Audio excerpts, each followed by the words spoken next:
ಆಚಿ ಮಸಾಲ. ಎಂತ ಅಡಿಗೆಯ ರುಚಿಯಾಗೋ ರಹಸ್ಯವು 20 ರೂಪಾಯಿ. ರಾಮಲಿಂಗಾರೆಡ್ಡಿ ಅವ್ರು ಮಾತಾಡ್ಬೇಕಾದ್ರೆ ಅರಣ್ಯ ಇಲಾಖೆ ಸಚಿವರು ಇದೇನು ಹೊಸದಾಗೇನಾಗಿಲ್ಲ, ಈ ಈ ಈ ಸೆಂಟೆನ್ಸ್ನ ನೀವು ರಿಕಾಲ್ ಮಾಡ್ಕೋಬಹುದು. ಹೊಸದಾಗೇನಾಗಿಲ್ಲ, ಕುಮಾರಸ್ವಾಮಿ ಅವರು ಮುಖ್ಯಮಂತ್ರಿ ಆದಾಗಲೂ ಇದ್ದಿತ್ತು, ಬೊಮ್ಮಾಯಿ ಅವರು ಇದ್ದಾಗಲೂ ಇದ್ದಿತ್ತು, ಅವ್ರ ಟೈಮಲ್ಲೂ ಆಗಿತ್ತು ಅನ್ನೋ ಸಮರ್ಥನೆಗೆ ನಿಮ್ಮ ಉತ್ತರ ಏನು? ಅಲ್ಲ, ಅದನ್ನೇ ನಾನು ಉಡಾಫೆ ಅಂತ ಅದನ್ನೇ ಹೇಳಿದ್ದು ಮೇಡಮ್. ನೀವು ಉಡಾಫೆ ಅಂತ ಜನ ಇಲ್ಲಿ ಸರ್ತಿ ಅಲ್ಲಲ್ಲ ಬೆಂಕಿ ನೋಡಿ, ನಾನ್ ರೀಕಾಲ್ ಮಾಡ್ಬೇಕಾಯ್ತು ನಿಮಗೆ ಸ್ಟೇಟ್ಮೆಂಟ್ ನ. ಕಂಟಿನ್ಯೂ. ನಾನು ಉಡಾಫೆ ಹೇಗೆ ಅಂದ್ರೆ ಇವತ್ತಿಗೂ ಸೌಜನ್ಯಕ್ಕೆ ರಾಮಲಿಂಗಾರೆಡ್ಡಿ ಅಲ್ಲಿ ಹೋಗಿಲ್ಲ ಬಿಡಿ, ಅದು ಉಡಾಫೆ ರೀತಿನೇ ಅವ್ರಿಗೆ ಇಂಟ್ರೆಸ್ಟ್ ಇಲ್ಲ ಅನ್ನೋದು ಬಹಳ ಸ್ಪಷ್ಟವಾಗಿ ಕಾಣಿಸುತ್ತೆ.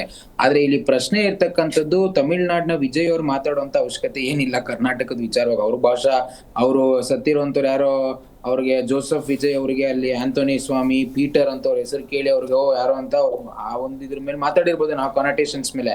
ನಾನ್ ಹೇಳ್ತಿರ್ತಕ್ಕಂಥದ್ದು ಏನು ಅಂತಂದ್ರೆ ಅವ್ರ ಜೊತೆ ದೋಸ್ತಿ ಮಾಡ್ತಿರುವಂತದ್ದು, ಅವ್ರ ಜೊತೆ ಬಹಳ ಆತ್ಮೀಯತೆ ಇಟ್ಕೊಂಡಿರ್ತಕ್ಕಂಥ ಇದೇ ಕಾಂಗ್ರೆಸ್ನವರಲ್ವಾ.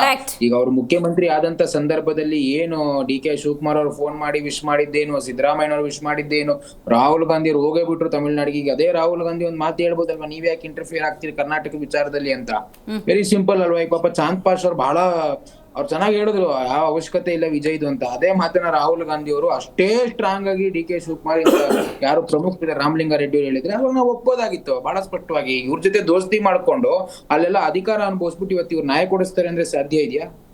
ಯಾವ ಆಧಾರದ ಮೇಲೆ ಹೇಳಲಿಕ್ಕಾಗುತ್ತೆ? ಬಹಳ ಸ್ಪಷ್ಟವಾಗಿ ಹೇಳ್ತೀನಿ ನೋಡಿ, ಇವ್ರು ಏನೇ ವರದಿ ಕೊಟ್ರು ಇವತ್ತೇ ಹೇಳ್ಬಿಡ್ತೀನಿ ನಾನು, ಅಧಿಕಾರಿಗಳ ಪರವಾಗಿ ಸರ್ಕಾರದ ಯಾವ ತಪ್ಪಿಲ್ಲ, ಆತ್ಮರಕ್ಷಣೆಗೋಸ್ಕರ ಮಾಡ್ಕೊಂಡಂತ ಬಹಳ ಸ್ಪಷ್ಟವಾಗಿ ಹೇಳಿ ವರದಿ ಮುಚ್ಚಾಕುವಂತ ಕೆಲಸ ಮಾಡ್ತಾರೆ. ಬಿಟ್ರೆ ಅಲ್ಲಿ ಸತ್ತಿರೋಂಥವ್ರಿಗೆ ಯಾವ ನ್ಯಾಯ ಕೂಡ ಕೊಡೋದಿಲ್ಲ. ಎಲ್ಲೋ ನಿಮ್ಮ ಸತ್ಯಶೋಧನಾ ಸಮಿತಿ ಯಾವಾಗಿಂದ ಇನ್ವೆಸ್ಟಿಗೇಷನ್ ಸ್ಟಾರ್ಟ್ ಮಾಡುತ್ತೆ, ಯಾವ ರೀತಿ ವರದಿ ಕಲೆಕ್ಟ್ ಮಾಡುತ್ತೆ? ಮಹೇಶ್ ಅವರ ನೇತೃತ್ವದಲ್ಲಿ ಅದನ್ನ ಸಮಿತಿಯನ್ನ ಮಾಡಿರ್ತಕ್ಕಂಥದ್ದು. ಅಲ್ಲಿ ಏನಾಗಿದೆ, ವಾಸ್ತವಾಂಶ ಏನು ಅನ್ನೋದು ಬಹಳ ಅನುಮಾನಗಳಿದೆ. ಯಾಕಂದ್ರೆ ಅಲ್ಲಿನ SP ಇರ್ಬೋದು, ಅಲ್ಲಿನ DC ಇರ್ಬೋದು, ಅನೇಕ ಜನರ ಹೇಳಿಕೆಯನ್ನು ನೋಡಿದ್ರೆ, ಬೋರ್ಲಿಂಗ ಇರ್ಬೋದು, ಅಲ್ಲಿನ DC ಆದಂತ ರೂಪಾ ನಾಯ್ಕ ಇವರು ಅನೇಕ ಹೇಳಿಕೆಗಳನ್ನು ನೋಡಿದ್ರೆ ದ್ವಂದ್ವ ಇದೆ.